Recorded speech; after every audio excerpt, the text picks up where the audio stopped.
Hello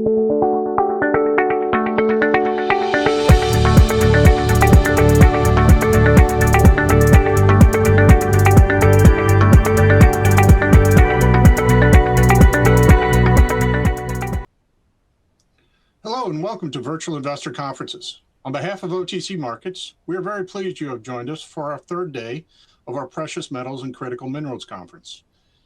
The next presentation of the day is from Graphene Manufacturing Group. Please note you may submit questions for the presenter in the box to the left of the slides. You can also view a company's availability for a one-on-one meeting by clicking Book a Meeting. At this point, I'm very pleased to welcome Craig Nickel, Founder, Managing Director, and Chief Executive Officer of Graphene Manufacturing Group, which trades on the OTCQX Best Market under the symbol GMGMF and on the TSXV under the symbol GMG. Welcome back, Craig. Thank you very much for having me back, Greg. It's a great pleasure to be here on behalf of OTC Markets. GMG is an Australian public company listed on the TSXV as well as the OTCQX. We're near 10 years old. We have our operations in Australia, but we have salespeople around the world, and our board is American and Australian. The usual disclaimer for a fast moving, hopefully high growth company such as ours. The products that we make are four. Three of them already in the market. They're all focused on the energy transition. The energy transition, we believe, is going to be very bumpy. It's going to take decades, and we need to help both sides of the hydrocarbon industry to move towards the battery renewable industry, as well as help the industry in batteries get there faster.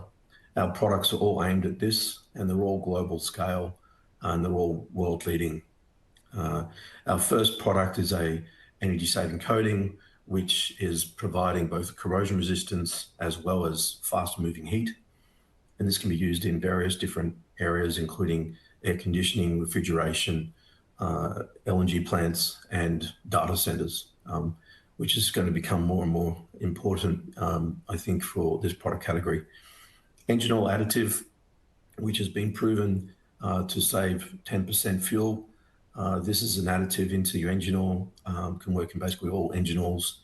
This is just been released over the last year, and it's creating a strong following through early sales, and we're building this into a global distribution network, which I'll go into shortly.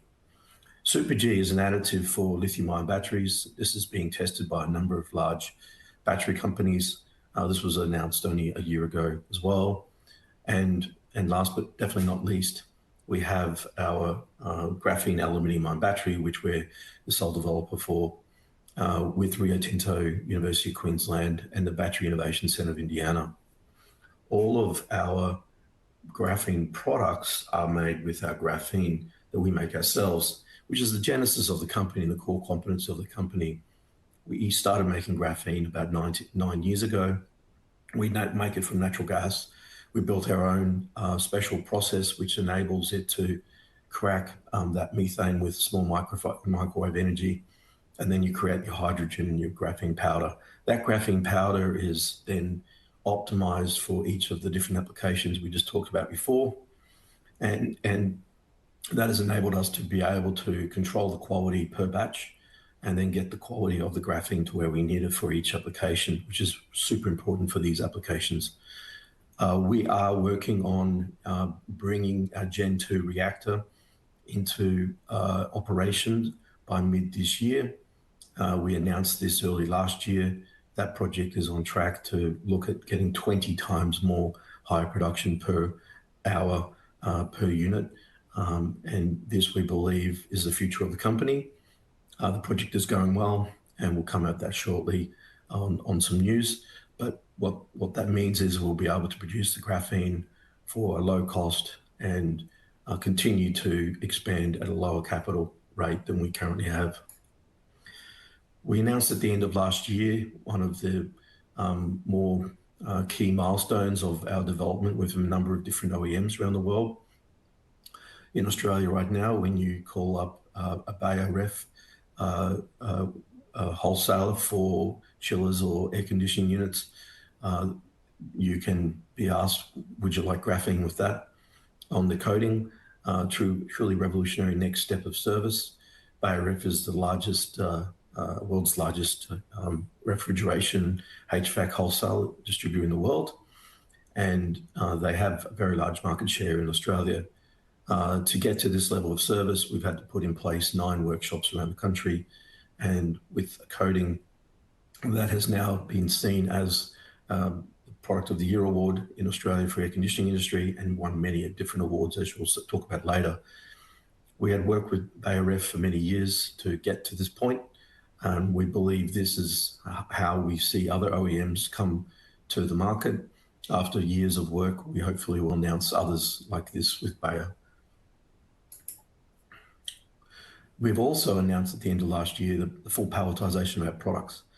Palletization of a product is a very major feat. You have to have everything barcoded we have it in 16 languages, so every different product has 16 language labels, and it has to be consumable, low cost to be able to scale, which we did all of last year. This is enabling basically the product to be sold to any company in the world or any distributor in the world, and then you shift the focus on how do I use the product to how do I make money off the product, so the customers can then distribute it to their heart's content. This is really the first graphene product of its type to be palletized such as this. The 2 product ranges, obviously the G-Lubricant, which is the engine oil additive, and the thermal XR coating is the main focus here. They have wide applications, and we're allowing people to buy them through distributors and then use them as they need. So it broadens our, I guess, channel to market, and also broadens many different geographies into the mix. We continue to grow our sales force around the world, and the market opportunities are growing as a result. We have now 9 salespeople in Europe, 2 in Singapore, 4 in Australia, and 1 in America. We'll be soon switching on more in Asia. We are currently sitting at about 20% sales force of the total entire company. Our goal is to get to 80%, which would be 200 salespeople roughly globally. So you can see how we want to grow the business. We have products now which are scalable, low cost, high margin, can be sold anywhere in the world. With 16 languages. Now the next case is to sell and build the sales engine. So we built the sales engine at the start of the build at the end of last year. We will be switching on many new salespeople quite rapidly through this year to start to bring in significant revenue, that's we hope. We have a number of different strategic OEM companies that we're working with. Basically all of these verticals here you can see we're working with in some way, shape or form, usually the largest in that industry. Some of these sectors, some of these companies will take a long time to get to be able to, I guess, commercialize our products with their products. Some of them want to be quite open and honest about it to the world. Some of them want transparent. Some of them want to hide the technology because there's a competitive advantage. And some of them not really worried about it. Probably most are in the case where they don't want to tell people that they're actually working with us or want to commercialize because they want to keep it as a competitive advantage because we can really change the way their products work. Rio Tinto is one that does want to talk and communicate. We are global, working with them on our battery and our other products. And we work with them on the co-development of the product of the battery, and we still are. So that is one example of how one company wanted to come out and tell people and be transparent, which was fantastic. Rio Tinto is a great company to work with, obviously one of the largest mining companies in the world. The thermal XR commercial progress has certainly broadened and deepened over the last year. And you can see with the announcement of Bayer launch that we have certainly got to the business end of the commercialization process, at least that OEM, and there'll be others we believe will come out shortly. This is in the air conditioning area, the refrigeration, heat sinks for electronics, and the LNG area. But an area that is really, I guess, coming quite fast and thick is the data center space. We have a product which is already patented and is quite low cost, can offer supreme advantage over pretty much nothing else out there of this type. Really, there's no competitor in this space, and data centers are urgently needing a way to remove energy costs or reduce their energy as much as possible. In some cases, there's not enough energy to actually start their data centers up, so they have to build their own. I'm sure you've heard of this. AI data centers are 6 times more power hungry than a normal data center, so they're even more focused on energy savings. And it's all about removing heat. And that's what we do. We double the heat transfer when we have our coating over normal metal, aluminium, for instance. We are the first graphene product or coating product to be approved by the Singapore government as a Singapore Green Building product. We have the Good Award, which means we're 10% energy saving. We've done significant work with them to get to that, and we continue to work in Singapore. It's a great place where power costs are high and lots of cooling is required. We were obviously also, as I said before, we were listed as awarded the Product of the Year award for the air conditioning industry in Australia. That's a big industry. 25% of the power in Australia goes towards air conditioning, as you'd expect. So we are getting the high notes on where we can be seen as changing people's beliefs that this can be added into the future. The air conditioning, refrigeration, data center industries, they're all, I would say, slow to change. They need everything to be tested before anything happens. They need to be, they need to be risk averse around change, technical change, because their products are expected to be last for a very long time. So it does take a long time to bring these products into these industries. But once they are there, you can become the standard, which is what I guess we hope to be. The largest market for air conditioning coatings by far is in the Americas. USA has been having air conditioning coatings for some time and for many decades, and is by far the largest market. We are partnered there with a company called New Calgon, which is the Cadillac of HVAC chemicals. They have 4,000 distribution points around North America, and we are waiting for the EPA consent notice. We were given the EPA consent conditions at the end of last year, which we made a press release about. We have accepted those, so we're just waiting now for the document to sign, which we believe is imminent. There has been no issue in between then and now. It just does take time. The EPA has many opportunities that they're trying to work through. So once that consent notice is signed by us and by the EPA, we are free to export, which is a significant step forward for, I guess, our industry, graphene industry, obviously New Calgon, America, and then definitely our company. The next steps for this are to basically take care of the multiple leads that have come in over the last 2 years as we've been trying to process the EPA approval.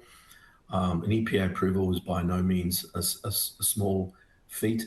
When we attacked this, we thought we could go with a small 10-ton approval, which would have provided a reasonable amount of revenue, many millions of dollars, because it's 10 ton of graphene and a very small amount of graphene per paint. However, the EPA changed their attack on this, so we had to put in a full PMN.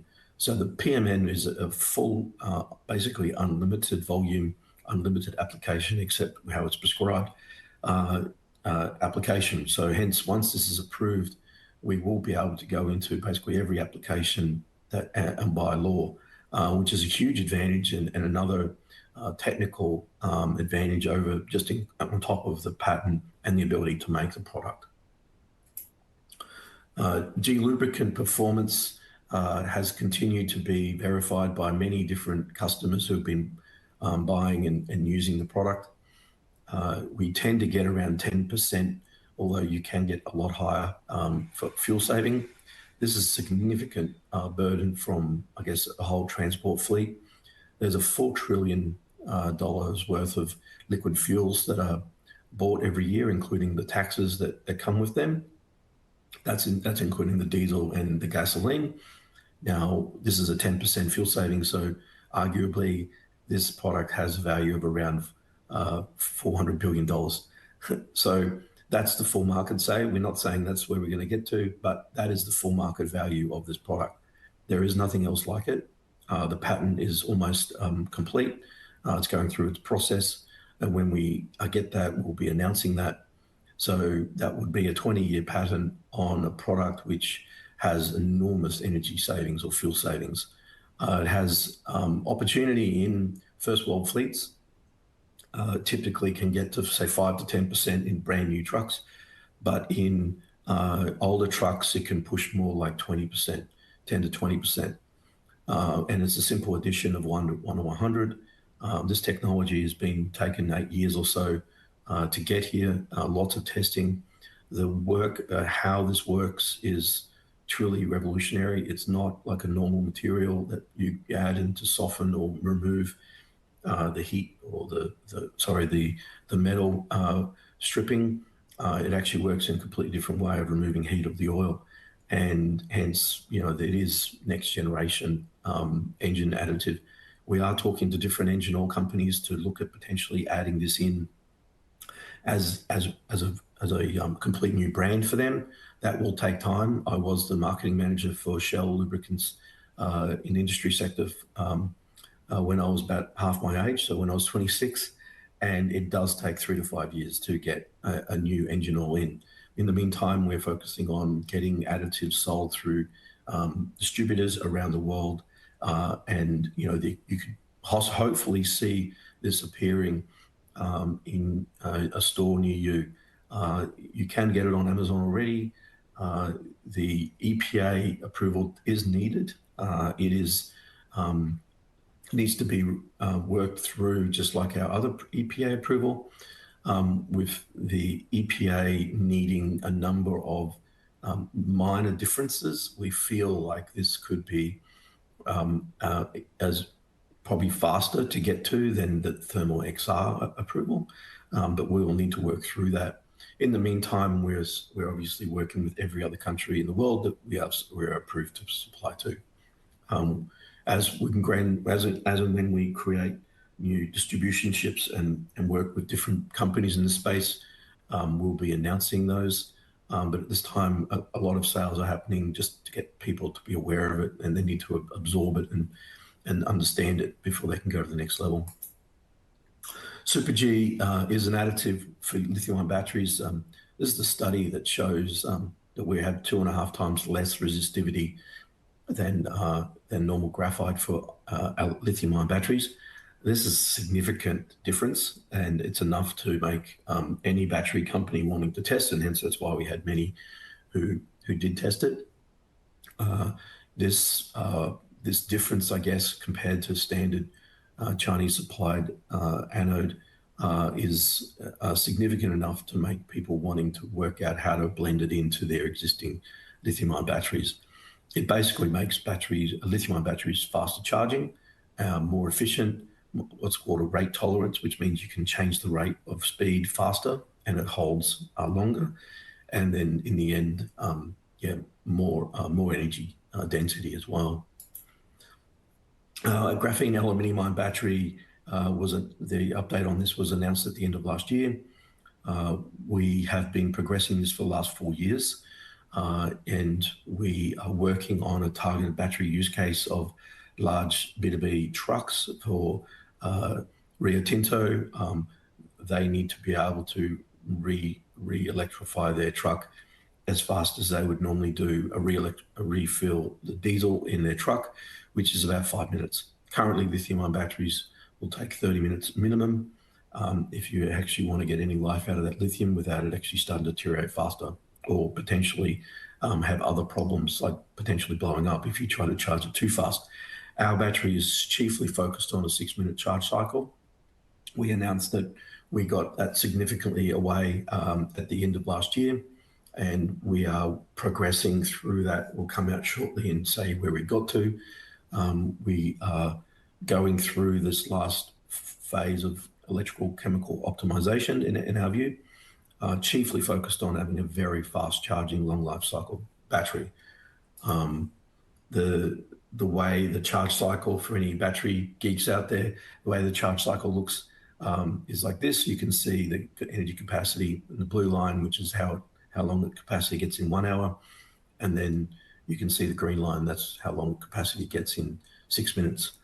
Majority of the charge is actually only in 4 minutes. So this is a very fast charging battery, which we believe will be in the end lower cost than lithium, very, very low risk of fire, and long life. We're looking at, we're aiming for a 10,000 cycle battery for this 6 minute charge, which would inevitably be a battery for life, and then highly recyclable, of course, as well. We expect it to be sitting in plastic packs like this, like in lead acid batteries, for battery packs.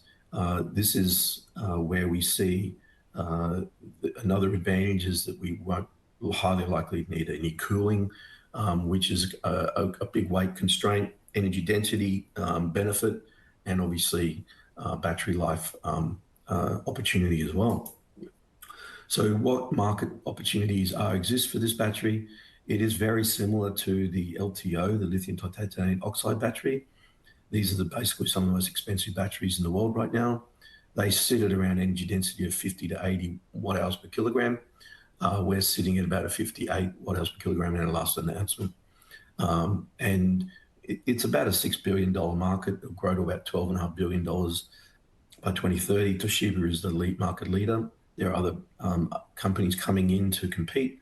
But what this battery offers, I guess our battery offers, is a far lower price. There's price points for LTO can be anywhere up to $1,500 a kilowatt hour, which is 15 times what you're currently paying for a lithium-ion battery, or even higher. So we expect to be able to come way in under that, just because of the sheer cost of materials and easier to manufacture. Our cost and our materials are focused on just using existing lithium-ion battery equipment, and obviously far more available raw materials, being aluminium and carbon. We don't have any lithium or copper, just to be clear. It is basically a lithium and an aluminium and carbon battery. The BTRL readiness level of this battery is currently at 4, and it is in the next phase where we start to scale up the 5 and 6 and the 7 and the 8. This is a focus on bringing the scale in on the cell manufacturing and the material manufacturing. We see this next phase as potentially faster than others because it is quite a simple battery to make. Obviously, time will tell, but we see BTRL 4, which we are right now, the most complicated part of the phase because it's the electrical chemical optimization of a brand new technology. Once we get through that, which we hope to do shortly, we'll be into 5, 6, 7, 8. We have a number of companies who are looking to partner with us to potentially add scale. And then once we're through that, we'll be into the 9, which is a commercial scale gigawatt plant. So the next phase for this is once we've actually finalized the electrochemistry, which we're going to do shortly, we'll be going into the phase of pilot plant, which will do the 5, 6, 7, 8, because we basically make all the materials ourselves, majority of the materials. And then we'll then be using that plant to basically talk to companies around the world who would like to either license or work with us on expansion plants for phase 9. So what that means is this year is focusing on getting the cells out for JD Partners to test. There's a number who've already put their hands up, and there are many others who've said they want to work with us once we're final. And then 2027, we'd be looking to supply to customers with our pilot plant.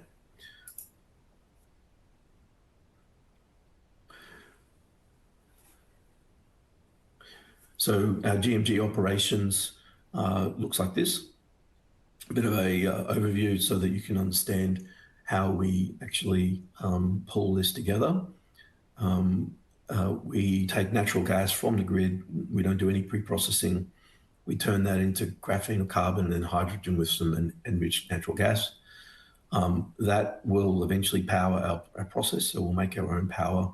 Majority of the power will actually come from our what we call tail gas from our graphene plant. Then we have a heat exchange coating blend plant, a engine oil additive blend plant, a super G graphene slurry plant, and then that goes into our battery. So the super G is kind of half of our battery, and we have a battery development center in Australia right now. So when we look to go and put this in other parts of the world, and obviously America and Canada, the two places that you would do this with 10 times less lower priced natural gas, then you would be looking at copying all of the white, hexagons. Those are the plant that we would put in North America and in Canada, so we can start producing and scale at much lower natural gas cost. So let's look at our financial capability. Obviously, in the end game, it's all about making money for our shareholders. Our cash on hand is that, but you can see there's a number of warrants that have been reduced since our reporting at the end of last year. So many millions of warrants have come in, so our cash on hand has actually gone up significantly. And we've building revenue now, which we're tracking with near 15 salespeople, and we'll be growing that sales force, as we said. So we aim to grow that sales revenue significantly over the next 2 years. We have still cash coming back from the Australian government every year for all of the R&D that we do. Last year we got nearly over $2 million from that, which is cash back into our account. You can still see we have some warrants, and most of them are in the money. There are a good sort of warrants that will be coming off at the end of this year, but there are definitely warrants in the money. And if you can think of why we're seeing some fluctuation in the market, is because there are millions of warrants coming in and then going out. We do need to flush out the warrants, and that is important for us to grow into the next phase as a company. But it's also giving a significant amount of cash. So they do come with benefits, otherwise no debt. This slide just shows you some comparatives around what other graphene companies are out there. We have built a business in multiple industries, multiple pack sizes, able to be expanded and sold product all over the world. And in the last 10 years, arguably five different verticals: graphene powder, coating, energy saving coating, which is truly leading, energy saving lubricant additive, which is truly world leading, a graphene additive for lithium-ion batteries, which is again truly world leading, and aluminium-ion battery, which is again truly world leading. All of these are being developed by ourselves, or we have acquired and owned it and developed it further. The aluminium-ion electrolyte is going to be a very key part of the battery, and we have developed this by ourselves with University of Queensland, and obviously with the help of Rio Tinto. This electrolyte, which will basically power aluminium-ion batteries going into the future, we believe will be a significant part of our business going forward. We basically became an electrolyte company over the last 2 years, optimizing all of the parts of the battery. So highlights: proprietary, low-cost, scalable production technology, and that's clear. We just need a lower cost gas, and then we're starting to be very competitive versus the graphite that you see that coming out of China. For lithium-ion batteries, high margin, first to market, full solution in global scale sectors, truly in trillion-dollar markets where we will be playing in world-leading positions. Multiple revenues coming in.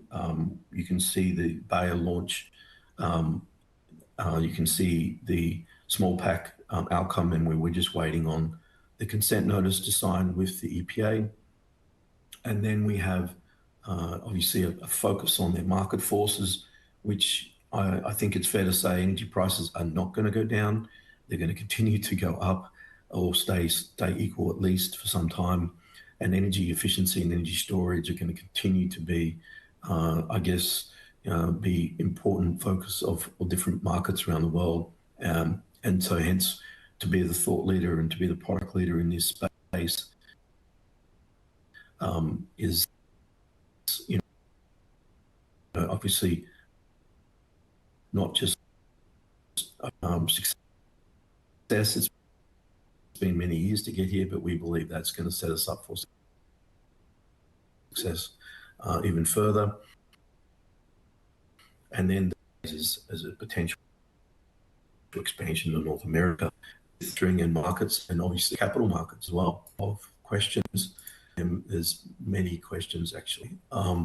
Let me just try to see what I can do for Thermal XR in 2026. Great question. We've got salespeople now working on bulk fluids. We've got people working on export pallets for distributors around the world who can, you know, supply to various different countries.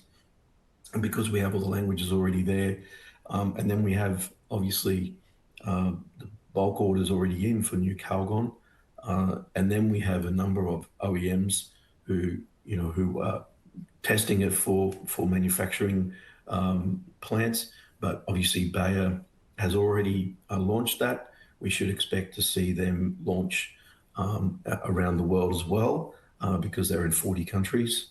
That is truly revolutionary what we've done there, what Bayer's done there, and we're working with them to help them deliver that. 1 week turnaround graphene coating on any coil they have in the country.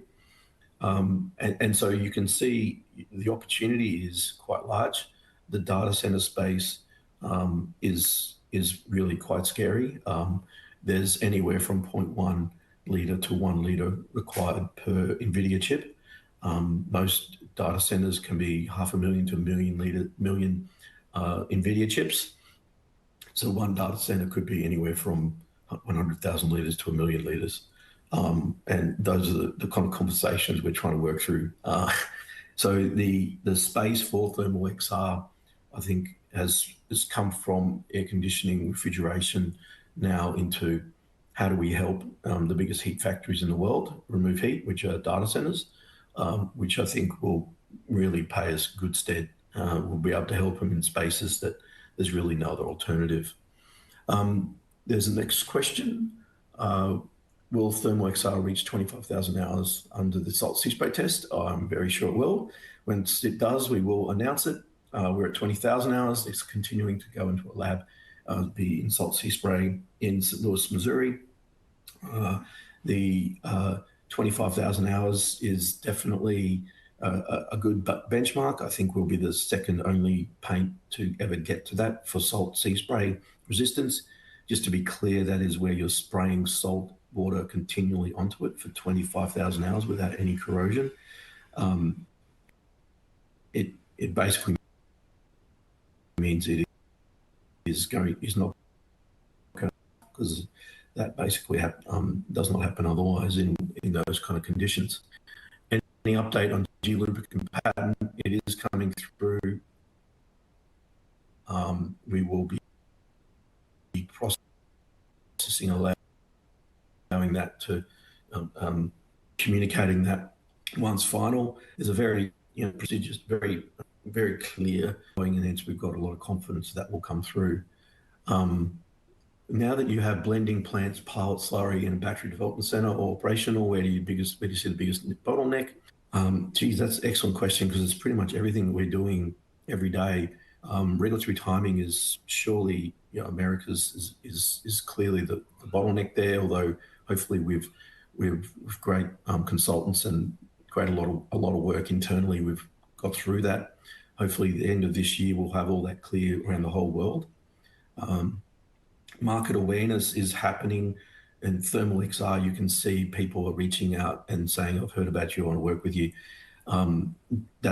The G-Lubricant is definitely behind that. It's only It's only only a year old, really. So market awareness for G-Lubricant is, I think, once people get there, people will start to see that this really needs to be in every vehicle and every engine. Understand the science behind it, you'd expect that as well. So yeah, that's definitely hold us back. Capacity will be for thermal XR around data centers. Graphene production, we have and developed the ability to make it into a product and resell. Graphene production from others, and then using that in our products. So we aim to tap that as much as possible. This is intentional. We've built this business so that we can products and obviously make a whole lot more margin out of that, because we have the brand, the patents, the production, and the customers. All of those will come in, and data center coatings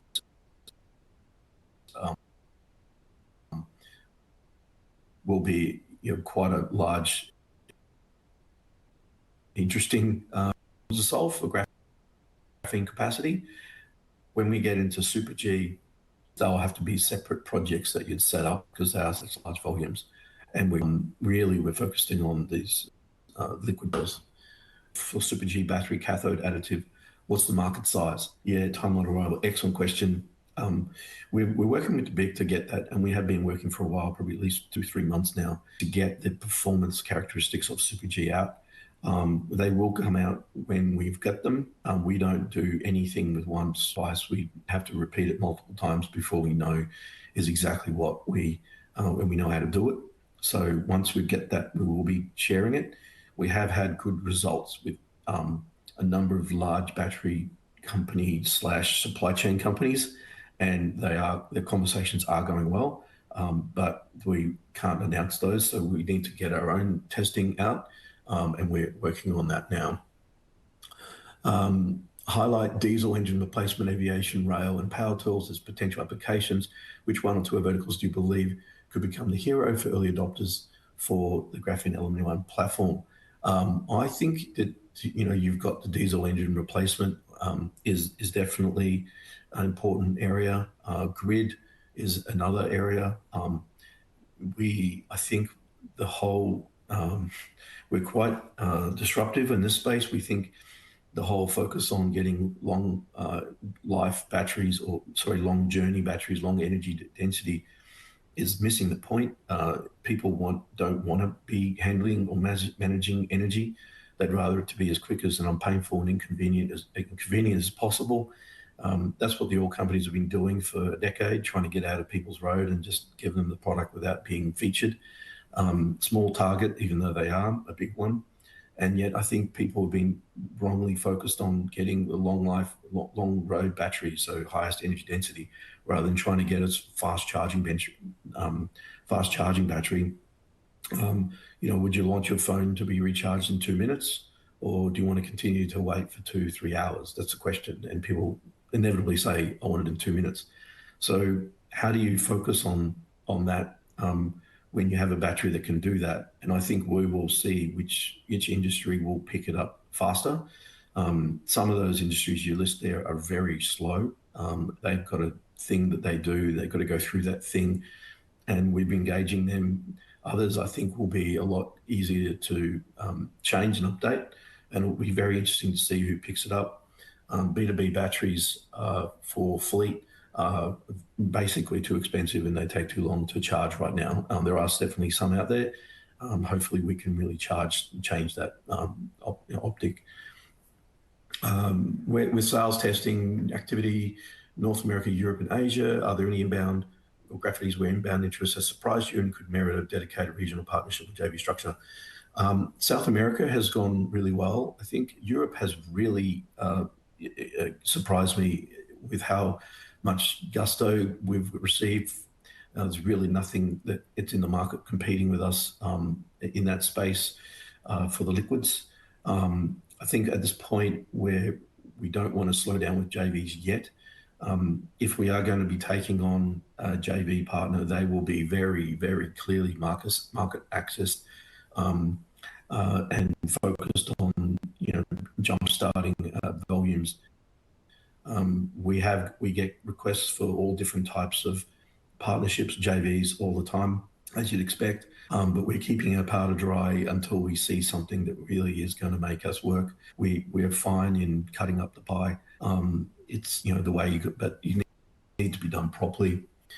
The aluminium-ion battery shows energy density similar to LTO, but with 6-minute fast charging and strong safety characteristics. This is one of the key milestones that will allow you to price closer to premium LTO levels as you move forward. Yeah, I think what we need to get to is longevity. I think we've done about 600 cycles at 6-minute cycles, 100. So we're already double that at the same energy density, but a lead acid takes 12 hours to charge and ours takes 6 minutes to charge. So we're already a lot better than lead acid. We'll come out shortly and we'll show how that's progressing. We are doing better in the lab, and we'll show that once we've actually verified it all. So I think once we get to that high cyclability, and you really got to push to the 10,000 cycles, you can then start to see some much higher pricing, because you can say, look, this is the battery for life. You're never going to change it out, which is obviously LTO's pitch. So I think cyclability will get us higher pricing, but cyclability will also get us into another league of our own as well. Proprietary plasma process bypasses graphite mining and is not constrained by Chinese graphite supply. How are potential customers valuing strategic supply security when they model long-term partnerships with GMG? They certainly are interested. They do want to see us having. I think that will definitely help. If you imagine these large companies looking at us and seeing one plant in Brisbane, supply risk looking from their point of view. So that's another reason why we're really looking to progress the various plants in North America. What quarter in 2026 is GMG planning to uplist the USA Stock Exchange? Well, I can't talk about that, or even if we are, I could not say. So sorry about that. Looking beyond New Calgon, Rio Tinto have any new strategic initiated directly as a result of the December 2025-2026 news flow? What sectors are you seeing the most promising early stages? There's a number of strategic dialogues, and we maintain them with various verticals, and it keeps us very, very busy. They're waiting for next milestones that they've said, once you do that, we'll come back. On product performance generally, the whole news flow for this has definitely increased. The protection that we try to maintain also is that we have so many large, when he tries to be a bit aggressive, then we have others that can protect us. So we're keeping our powder dry there. There's a number of things that we think we can progress things forward. And then I think there'll be things further progressed by these big companies, because we obviously need partners to progress. Multiple recent updates. What are the one or two near-term catalysts you believe the market is still underappreciating that could support a further rerouting if executed well? Definitely thermal XR delivery for the opportunity in data centers, American air conditioning industry, as well as obviously OEMs like Bayer. So you put all that together, a battery update, a Super G update, performance updates for various different products. We expect in the next couple of months. The battery guy is here. Then what we have then a number of other questions, but I think we're probably running out of time. I'll be able to respond once I get the questions from OTC, and I'll come back on email. So I really appreciate your time, and especially the number of questions. I can see I only got through about half of them. and I aim to respond to them all. Thanks so much for listening, and I enjoy your support. Thank you.